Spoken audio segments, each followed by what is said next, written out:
Bonjour, je suis là avec ma collègue Sandrine pour vous présenter les différentes dispositions que nous allons prendre pour assurer les élections municipales dans les meilleures conditions pour éviter cette propagation du coronavirus et pour vous assurer que toutes les dispositions sont prises pour que tout se passe bien. En ce qui concerne les différentes dispositions, la première va déjà être de nettoyer l'ensemble des locaux avant et après les élections, ce qui permettra d'avoir des locaux propres. Ensuite, il y aura le nettoyage de l'ensemble des surfaces qui seront en contact avec les électeurs. Pour cela, il y aura des nettoyages réguliers avec des lingettes. Bien évidemment, il y aura aussi du gel qui sera à disposition de l'ensemble des électeurs. Donc nous inviterons les électeurs à se nettoyer les mains avant et après le vote.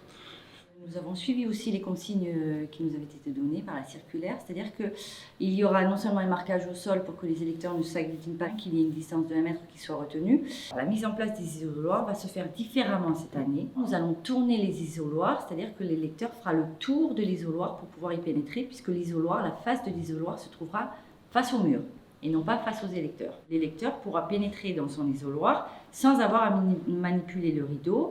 Ensuite, en termes de matériel, nous allons aussi mettre à la disposition de chaque bureau de vote des boîtes de gants, des gants en latex qui permettront, donc, notamment pour le dépouillement, pour que les scrutateurs puissent éventuellement dépouiller après chaque centaine, changer de gants, ou si un électeur fait la demande, il pourra aussi être muni de gants.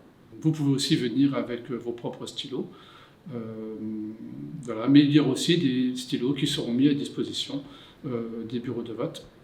Et ces stylos qui seront mis à disposition des électeurs seront très régulièrement aussi nettoyés pour une utilisation tout au long de la journée.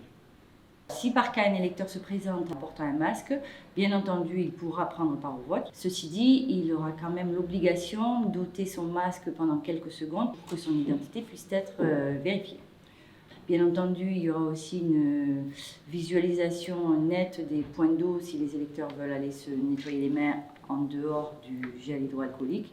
Et il y aura un agent personnel communal qui sera la secrétaire du bureau de vote qui pourra venir en aide à toutes les personnes qui demanderont en termes de désinfection des mains, soit par le gel, soit par le point d'eau.